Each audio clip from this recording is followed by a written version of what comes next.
Dalam Jumat Kasih dalam Kristus, mari sejenak kita menyiapkan hati untuk masuk dalam pemberitaan firman Tuhan. Sebelum kita mendengarkan sebagian dari firman Tuhan, saya mengajak kita semua untuk memulai dengan doa.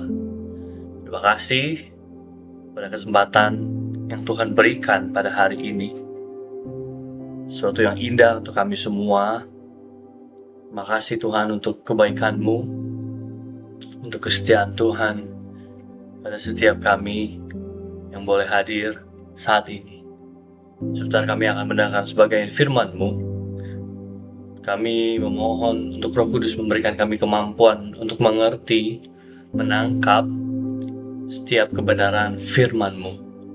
Lembutkan hati setiap kami, agar benih firman Tuhan boleh tertanam, berakar, dan berbuah di dalam kehidupan kami.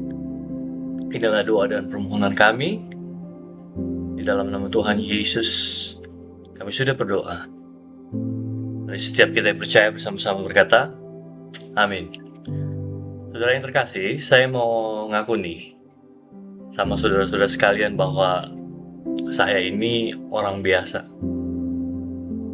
Saya tidak tahu apakah saudara merasa sebagai orang biasa atau orang hebat. Setidaknya saya cukup biasa aja. Saya nggak memiliki ketampanan ala Hollywood atau kekayaan seperti Elon Musk atau intelligence level seperti Albert Einstein atau mungkin hikmat seperti Raja Salomo. Definisinya saya hanya orang biasa saja. Dan kalau saudara juga merasa sebagai orang biasa, saya membawa kabar baik. Mengapa? Karena Tuhan mengasihi orang-orang biasa. Sebagian besar tokoh besar dalam Alkitab adalah orang-orang biasa yang dipakai Tuhan dengan cara yang luar biasa. Namun meskipun Tuhan senang memakai orang-orang biasa yang tercatat di dalam Alkitab, seperti saudara dan saya, ada satu hal yang membuat orang-orang biasa itu sangat menonjol. Mereka adalah orang-orang yang berdoa. Doa mereka menjadi bagian karya besar Tuhan. Ketika Musa berseru kepada Tuhan, Tuhan membuka jalan dan membelah laut. Ketika Elia berdoa, Tuhan menghentikan hujan dan menurunkannya kembali. Ketika Yosua berseru kepada Tuhan, Tuhan membuat matahari berhenti. Dan melalui doa dari orang-orang biasa ini, Tuhan menulis jalannya sejarah. Orang-orang yang Tuhan pakai, orang-orang yang Tuhan pilih adalah orang-orang biasa yang datang kepadanya dalam doa. Bukan karena doa mereka hebat, tapi karena Tuhan yang mereka sembah adalah Tuhan yang hidup. Tuhan yang mendengar dan bertindak bagi umatnya. Tema dari bulan Maret ini adalah The Life Changing Prayer. Doa yang mengubahkan hidup. Kita akan melihat pembelajaran dari firman Tuhan di Lukas 18 ayat 1 sampai yang ke-8. Perikop dari terjemahan bahasa Inggris menyebutkan The Parable of the Persistent Widow. Dalam terjemahan bahasa Indonesia saudara bisa lihat disebut sebagai perumpamaan tentang hakim yang tak benar. Demikian ayat yang pertama. Yesus mengatakan suatu perumpamaan kepada mereka untuk menegaskan bahwa mereka harus selalu berdoa dengan tidak jemu-jemu. Katanya, dalam sebuah kota ada seorang hakim yang tidak takut akan Allah dan tidak menghormati seorang pun. Dan di kota itu ada seorang janda yang selalu datang kepada hakim itu dan berkata, "Belalah aku terhadap lawanku." Beberapa waktu lamanya hakim itu menolak.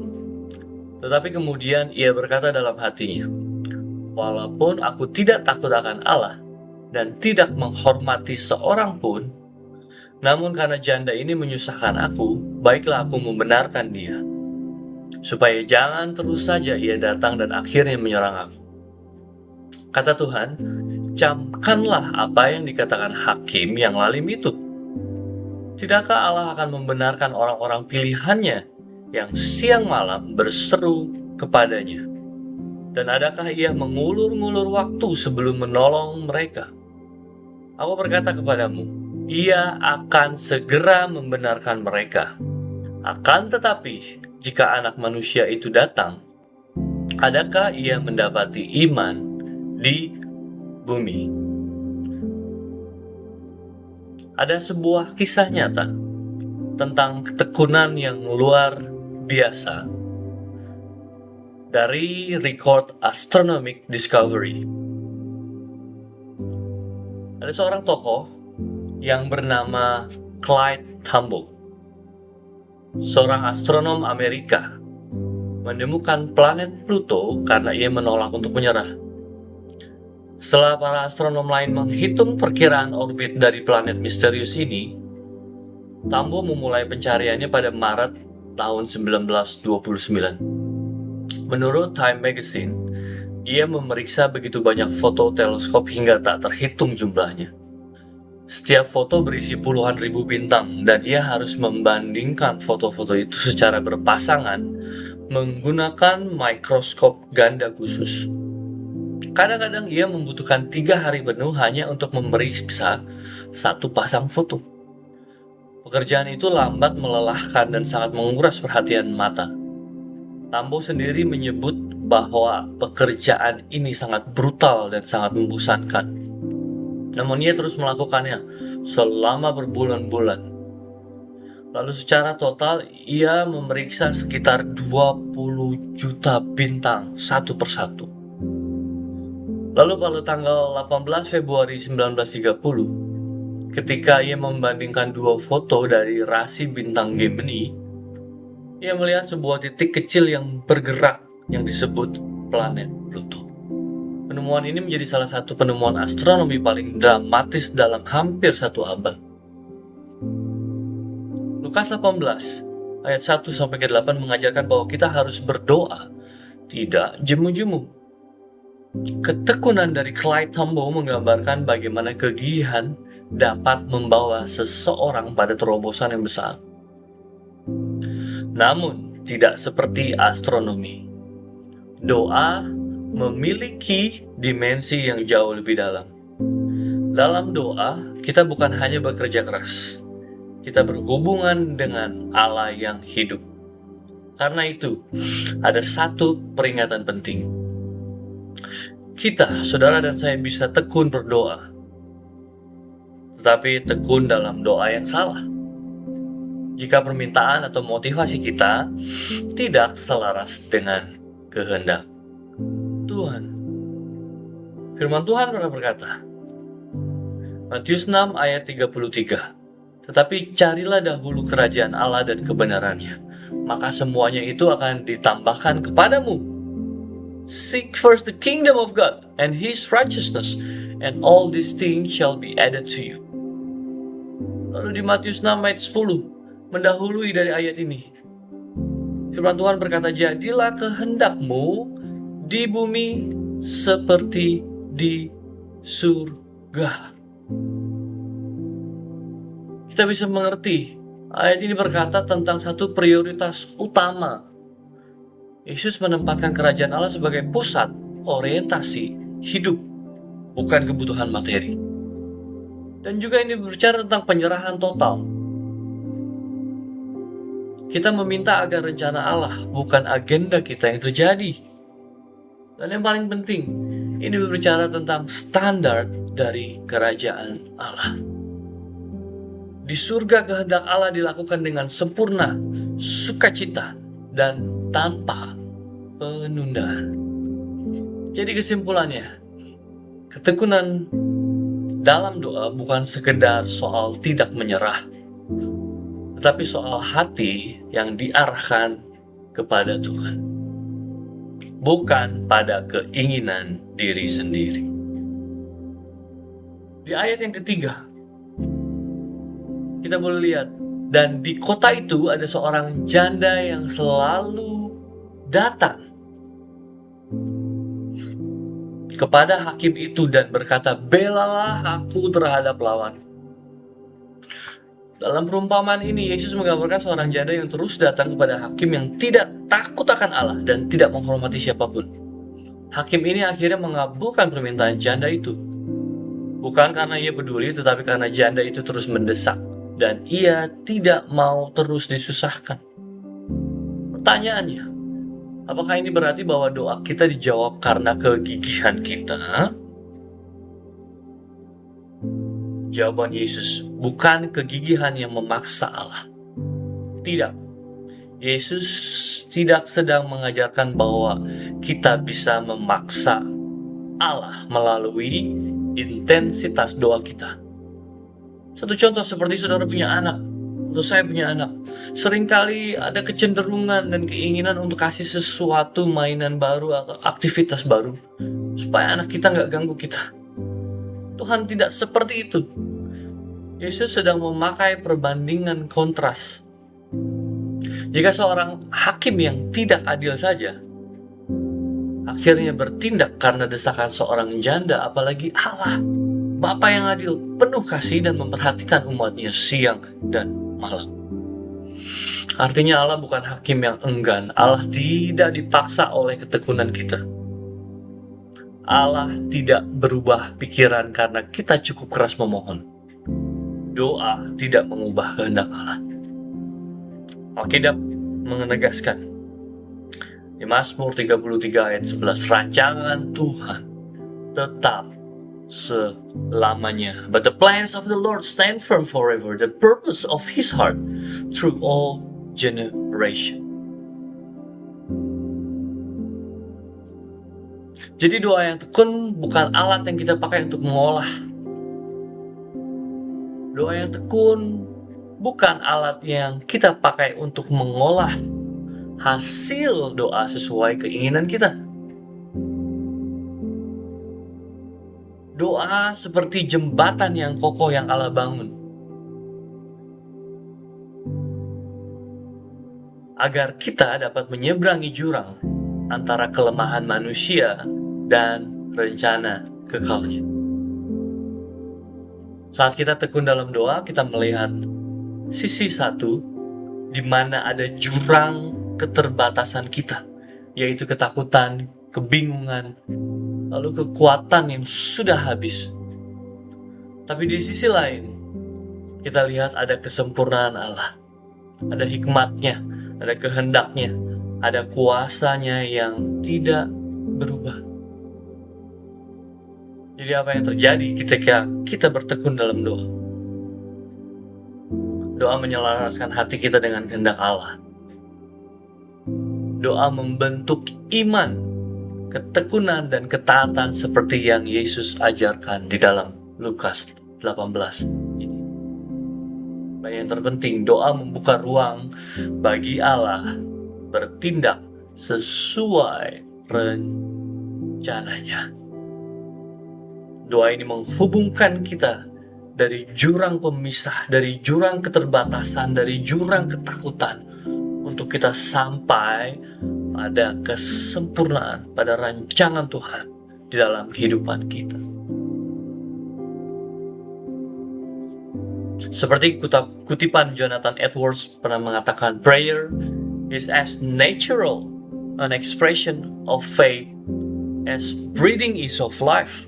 Artinya, jika iman itu hidup, doa akan muncul dengan sendirinya seperti napas dari kehidupan. 1 Tesalonika 5 ayat 17 berkata, tetaplah berdoa. Mazmur 5 ayat 3 berkata, pada waktu pagi engkau mendengar seruanku. Efesus 6 ayat 18 berkata, berdoalah setiap waktu di dalam roh. Jadi kesimpulannya, ketekunan tanpa kebenaran bisa menyesatkan. Kebenaran tanpa ketekunan bisa membuat kita menyerah. Nah, Yesus memanggil kita untuk masuk dan melakukan kedua-duanya. Dan saya percaya ini akan berdampak drastis, sangat signifikan, sangat radikal di dalam kehidupan doa kita. Namun, dalam kenyataannya, ketekunan dan hati dalam doa sering melemah. Ada dua hal yang mungkin bisa bantu mengenali faktor yang melemahkan doa dan hati kita, agar kita dapat menjaga kehidupan rohani tetap hidup dan segar. Yang pertama, selalu berdoa dan tidak kehilangan hati kita saat berdoa. Tapi harus dipastikan bahwa saat kita berdoa, kita tidak kehilangan harapan. Yesaya 40 ayat yang ke-31 berkata, "Tetapi orang-orang yang menantikan Tuhan akan mendapat kekuatan baru.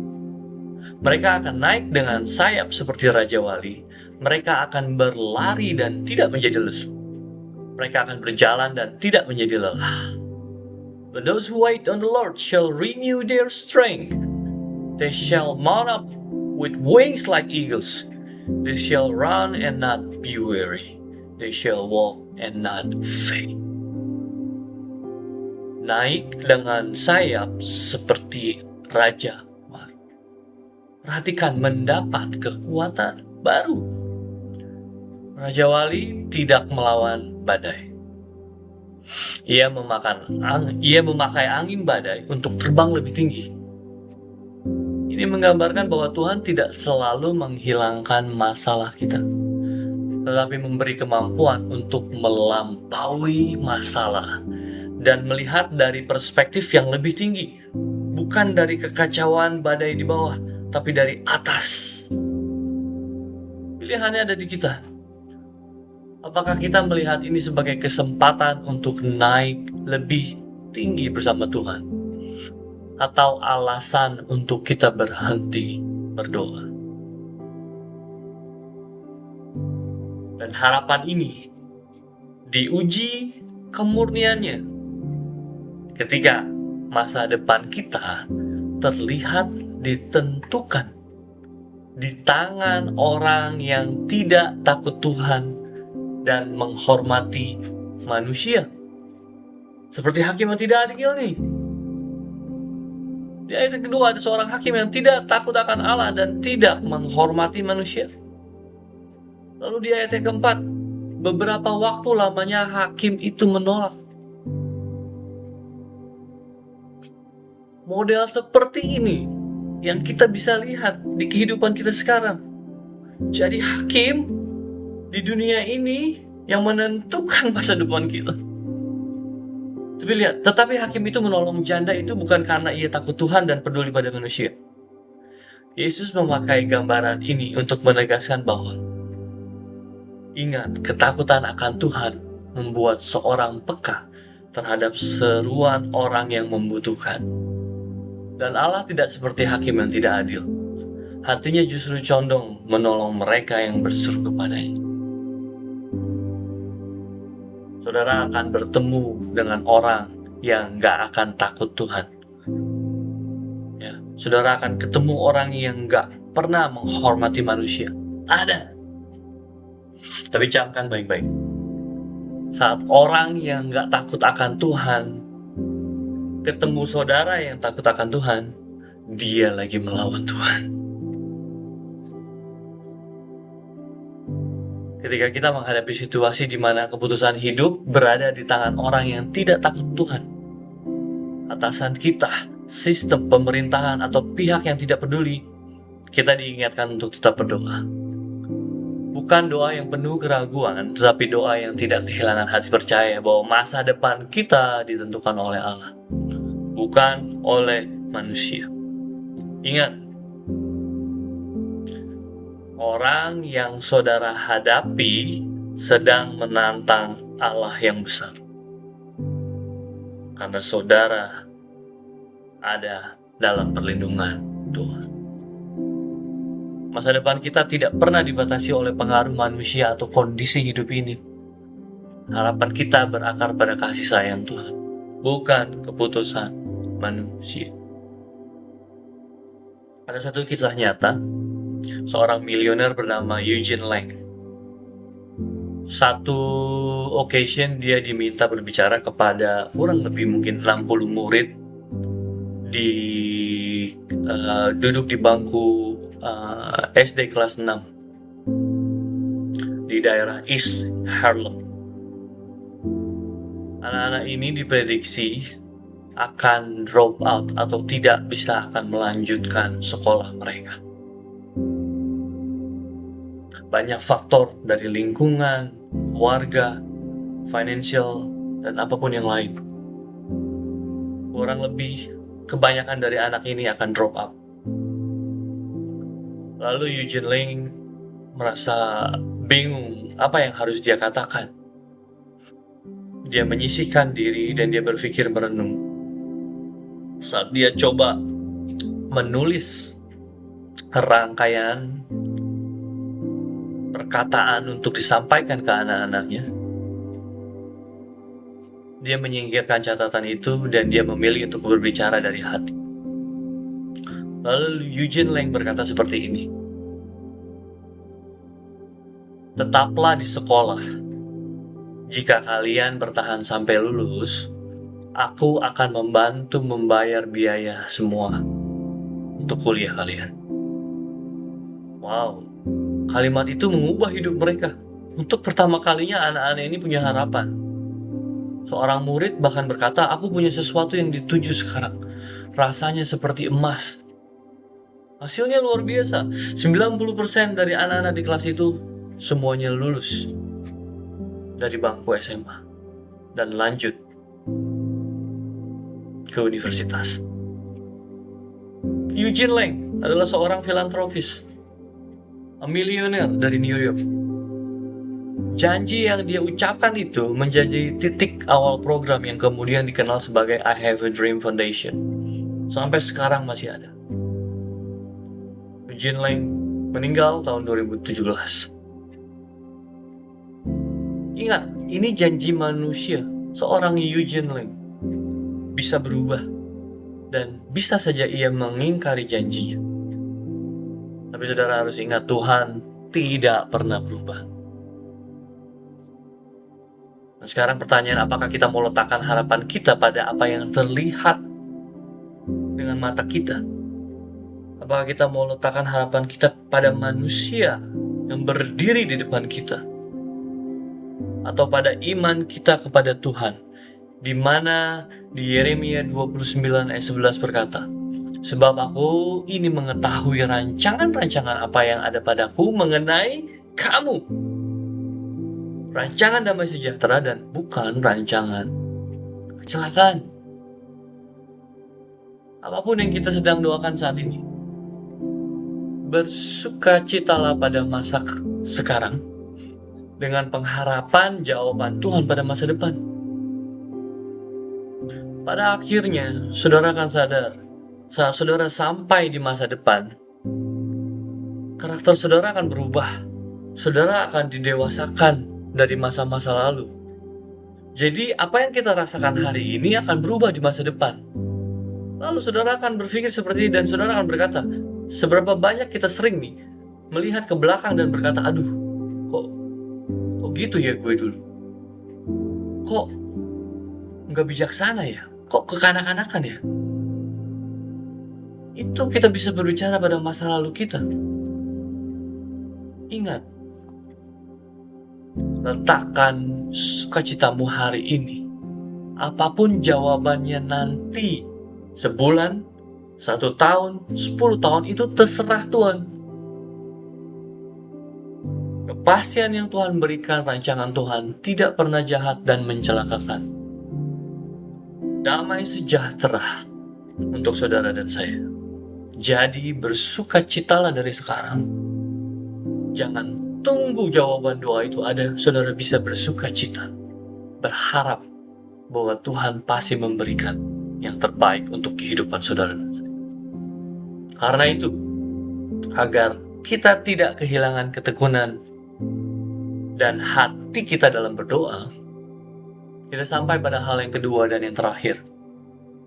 Untuk memastikan kita mengalihkan fokus kita dari dunia ini kepada realitas kebenaran. Bahwa Allah adalah Bapa yang baik, adil, dan penuh kasih yang tidak pernah menutup telinga terhadap seruan anak-Nya. Mari kita selidiki dan lihat apakah kita masih terfokus pada keadaan kita. Berfokus pada keadaan kita sendiri selalu membawa keletihan dan kekecewaan yang tidak ada habisnya. Ketika perhatian kita hanya tertuju pada apa yang kita lihat, apa yang kita rasakan atau alami, hati kita mudah tenggelam dalam rasa tidak berdaya.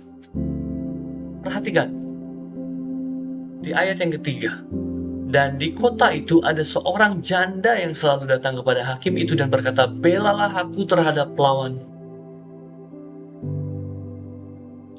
Perumpamaan janda dan hakim yang tidak adil menunjukkan bahwa ketekunan dalam doa tidak lahir dari keadaan yang ideal,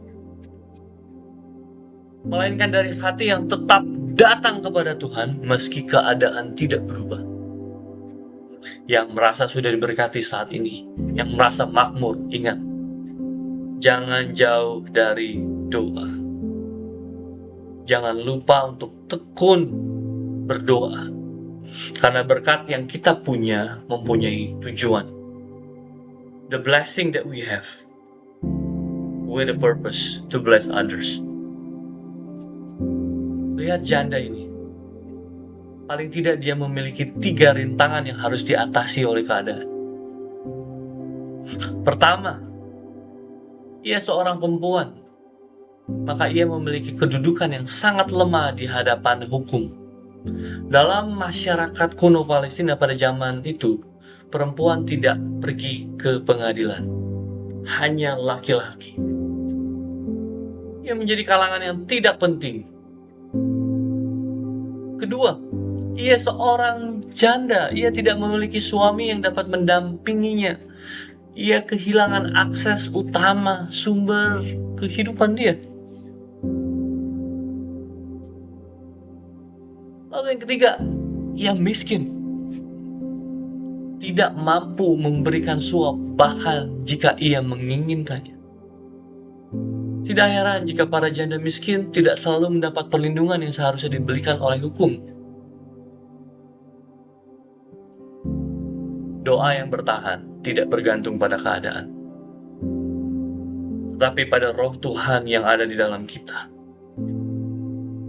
Dari sini, mungkin kita sering berkata pada diri kita atau pada orang lain, mana mungkinlah, itu mustahil.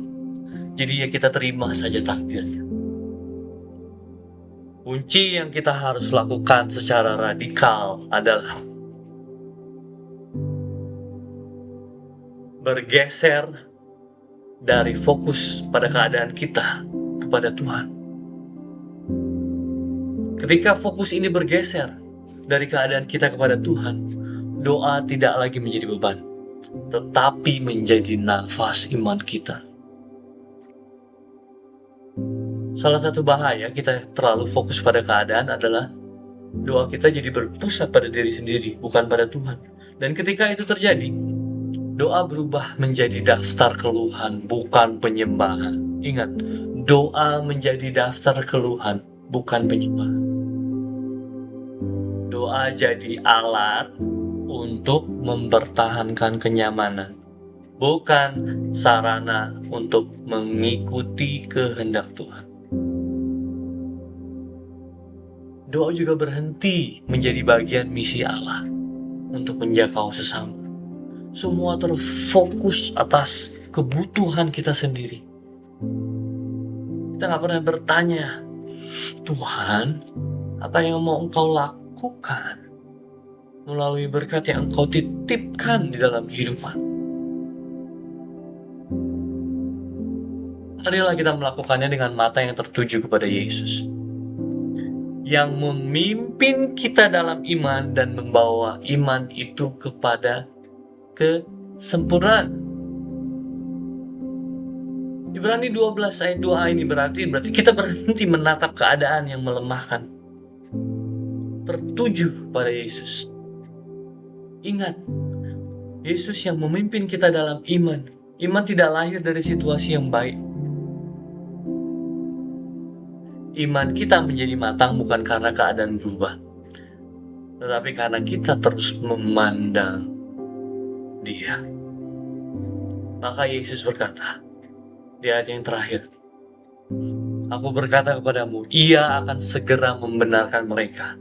Akan tetapi, jika Anak Manusia itu datang, adakah Ia mendapati iman di bumi? I tell you that He will avenge them speedily. Nevertheless, when the Son of Man comes, will He really find faith on earth?" Adakah doa kita masih disertai iman, percaya kepada Kristus? Ketika doa hanya berputar kepada keadaan kita akan kehilangan perspektif kerajaan Allah. Tetapi saat doa kita arahkan kembali kepada Tuhan, kita akan kembali melihat dunia seperti apa yang Tuhan lihat. Dan kita tidak mau apa yang dunia tawarkan. Hati kita akan tergerak untuk menjangkau sesama, mengikuti agendanya Tuhan, mengikuti setiap rancangan Tuhan. So, jadilah kehendak-Mu Tuhan di bumi seperti di surga. Doa yang tekun, yang sehat, yang penuh dengan hati percaya sama Tuhan, akan mengarahkan hati kita kembali pada Tuhan, menguatkan kita untuk melakukan kehendak-Nya, dan mata kita juga dibuka terhadap kebutuhan sesama, dan menjadikan kita sebagai bagian dari pekerjaan Tuhan di dunia ini. Mari kita tutup dalam doa. Tuhan, terima kasih atas kebaikan Tuhan. Sebagian dari firman yang hamba sudah sampaikan terbatas di segala hal dan penyampaian. Dan hamba berdoa untuk setiap kami di tempat ini. Roh Kudus menjamah kami, mengungkapkan isi dan kebenaran, agar kami boleh berdoa bertekun dengan hati yang benar, dan melihat rancangan Tuhan yang besar dalam kehidupan kami. Harapan kami hanya pada Tuhan saja. Dan fokus kehidupan kami hanya melihat rancangan Tuhan yang baik saja. Terima kasih. Bantu kami terus untuk Kamu ingatkan saat kami berdoa, Tuhan. Kehendak Tuhan boleh jadi dalam setiap kehidupan kami. Di dalam nama Tuhan Yesus, mari semua yang percaya dengan iman sama-sama berkata, Amin. God bless you.